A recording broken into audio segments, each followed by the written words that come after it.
How about it? We have a great one tonight. Rex Ryan makes his return to MetLife to face his former team, the New York Jets. IK and Impali will be the captain of Bills Mafia for this one. Now, forget all the wonderful off-the-field storylines. The actual matchup has the biggest playoff implications of Week 10. The Jets are 5-3. The Bills are 4-4. Stephen A., Bills-Jets, who wins? Well, I'm going with the Jets. I mean, Ryan Fitzpatrick is supposed to play last time I checked, and I think that, he'll do what he can not to lose this game. Hopefully the Jets' running attack will return. You just look at them right now in their defense. I mean, Tyrod Taylor is no joke, and you got to be mindful of him. And LaShawn McCoy had a decent game last week. You got to be mindful of that as well. But I think this defense, how hyped up they'll be to go up against Rex Ryan's Buffalo Bills, I think they'll ultimately do the trick, and they'll get the job done. And I think that Tyrod Taylor doesn't have the multitude of weapons you would need in order to beat this Jets defense. The Jets have to show up, please don't get me wrong. This is not a gimme by any stretch of the imagination. But I think it being at MetLife Stadium, I think it being one of those situations where Tyrod Taylor is a relatively inexperienced quarterback, although he can play, going up against this bevy of experienced individuals on the defensive side of the ball. I think it can be a defensive struggle, but I ultimately think it's something that the Jets can pull out. I'm going to pick the Jets to win this game 24-20, Skip. 24-20. Yes. You're probably right. I don't love what I'm about to predict. In a vacuum with no strings attached, I would go with your prediction. I would pick the Jets at the Jets to beat the Bills. But as you know, before the year started, I predicted that the Bills would win a wild card. You predicted that the Jets would win a wild card. So here we are. Bills 4-4, Jets 5-3. Nip tuck for that last wild card, or a wild card slot. And I got to have the courage of my convictions, as you ridicule me for saying. I'm going to have to stand strong with my Buffalo Bills today, even though I don't love it, because I think we're getting to that moment of truth here in which we find out, is Rex Ryan a fraud? Is that what he is? Is he just a showman fraud? Is he a sleight of hand, sort of sleight of mouth, great media session giver, a press conference doer? Is that what he is? Is he all about the bluster and not about the results? Because as you well know, and you keep bringing up, first 2 years with the Jets, they go 20-12 combined, make it to 2 AFC title games, won 4 playoff games, most in Jets history. And then what happened the last 4 years? As you keep reminding me, nothing. They missed the playoffs the last 4 years in New York. And now I look at the ranks. Last year, the Bills' defense was ranked second in the National Football League. Right now, it's 16th under Rex. Not very good. Last year, the Jets fell to 25th in overall defense. I know they had injuries. I know they didn't have Revis. But now the Jets are hanging right in there at 7th under Todd Bowles and company. So looks like Todd Bowles is doing a much better job so far than Rex was able to do last year. This is a mind-blowing stat to me. Bills won last week to get back to 4-4. Rex is 2-17 after a win. I think it's over the last 4 years. 2-17 after a win. That's terrible. Since 2012. Since 2012, yeah. So what do I got going for me?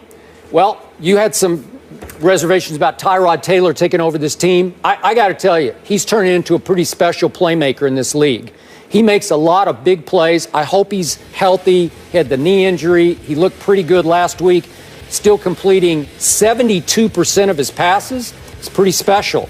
And again, against the Jets, who blitz number 1, the most in the National Football League, against the blitz, Tyrod's completing 69% of his passes. So tonight, I got to go with my man Tyrod. I think he's going to make some plays against the blitz that inevitably will come. Sammy Watkins had his career high 168 yards and receptions last week. Maybe he's ready to break out. I'm not sure LaShawn's right. He's got a banged up shoulder, hasn't really been practicing, but is supposed to go. And I don't know. Maybe there's enough playmaking there because Tyrod, when he's been healthy, is 4-2. So I'm going to go. I like your 24, so I'll give it to my Bills. I'll give the Jets 22. 24-22, and the Bills make a wild card statement. And maybe Rex makes a little statement as he goes back up against his Jets, because if they stink it up tonight, I think we're going to have to start wondering whether Rex is for real or not. Well, let me piggyback off of that to say this about Rex Ryan. Skip Bayless, Rex Ryan is under the microscope right now more than ever before. And here's why. Even in a couple of years that he helped guide the New York Jets to the AFC Championship game as their head coach, he had Mark Sanchez as his quarterback. Now you've got this kid, Tyrod Taylor. It's fair to say, Skip Bayless, he's got a real legitimate quarterback for the first time in his head coaching career. Because if you remember, it was Mark Sanchez, and then, I don't even remember who the hell it was after that, to be quite honest with you. I know Geno ultimately came. But the point is that, and you got Greg McElroy out of Alabama, and I forgot who else. I mean, you just had a potpourri of individuals, none of who were exceptional, and it was what it was.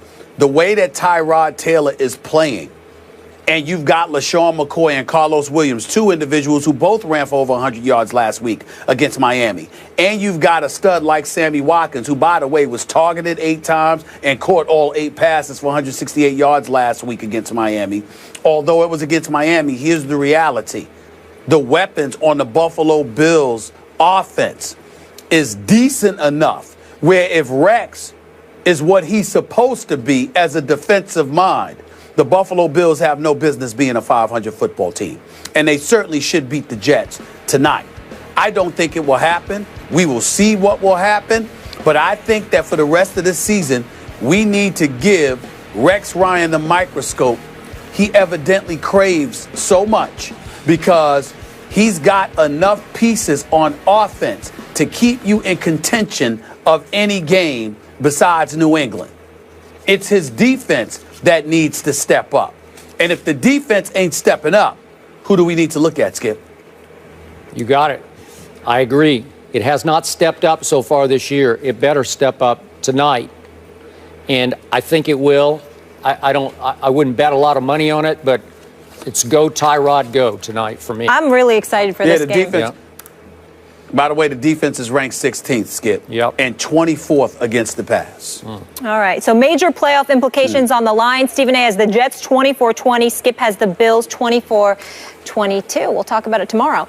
Meanwhile, DeAndre Jordan returns to Dallas, but the Mavericks get the last laugh. What will be the lasting impact of last night's reunion?